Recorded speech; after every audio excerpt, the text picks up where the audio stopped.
Hello mga kumare kong kalad-karen. Ito na naman ako sa pangalawang gala ko ngayong taong 2025.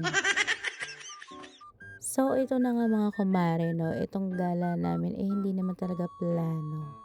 Talagang nagkaroon lang kami ng local vacation kaya sinagad na namin mga kumare. Share ko lang din sa inyo mga kumare na itong biyahe namin inabot ng 5 oras mga mare. At ito kayo mga kumare, itong kumare nating kasama ay hindi naman sa akin sinabi, sa bundok pala nag-book ng hotel mga mare. Hindi mo kinaya. Ang kumaring Jerly ko lang ang malakas. Pero kidding aside mga mare, kasi nga gusto namin ma-experience yung snow sana, kaso ang nadat na namin ito yung toyong bundok, mare. Alam mo yun?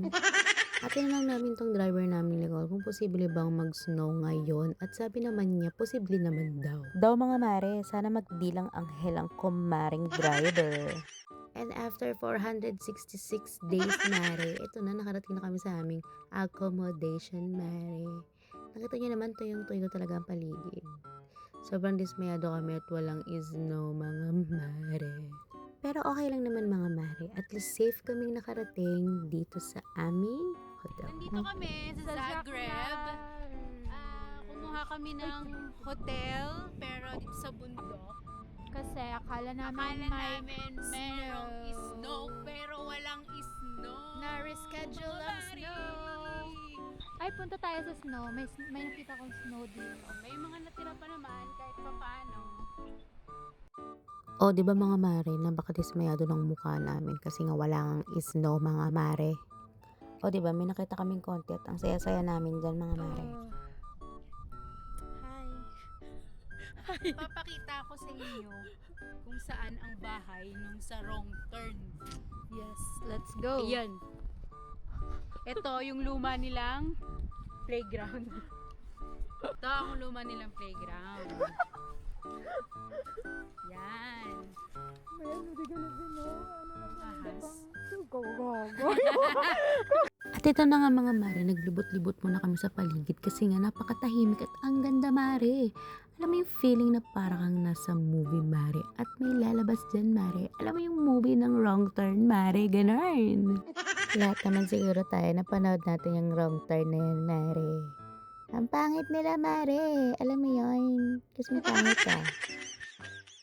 Hindi na nga rin kami lumaylay yung mga mare kasi nga sabi ng taxi driver kanina may mga wild animals like fox, bear. Pero usually hindi naman daw talaga nagpapakita yung mga yan kasi may mga tao din naman dyan. Share ko lang sa inyo mga mare, no? Wala na, gusto ko lang. Ito nga pala yung loob ng aming hotel. Yan yung reception at ang kanilang restaurant. At mag-very quickie tour tayo sa aming loob ng room. So, pagpasok natin mga mare, ay may cabinet tayo makikita at meron silang mga extra blanket dyan. At ito ang aming shower area. So, kompleto naman, may shower, gel, may shampoo din naman kasama. Ito ang aming washroom. At ayan ang aming kwarto, balcony mga mare. Tiyong-tiyo talaga ang labas mga mare, nakakasad at walang snow. So dito nga, papasok tayo at meron kaming maliit na sala at maliit din na kusina. Kompleto pala yan mga mare. Pwede ka magluto dyan. At di mo kayo mga mare, may fireplace din kami dyan. Oh. Pwede itong ipasok dyan para lutuin. Ganun. At dyan ko na nga tinatapos mga mare ang quick tour sa aming room. Dami ko na sinasabi mga mare. So yun lang naman mga mare, no? Salamat kung pinanood mo to or tinapos mo yung video na to na ewan ko kung may kwenta para sa inyo. Pero sa akin meron. Yun lang. Ciao mga mare!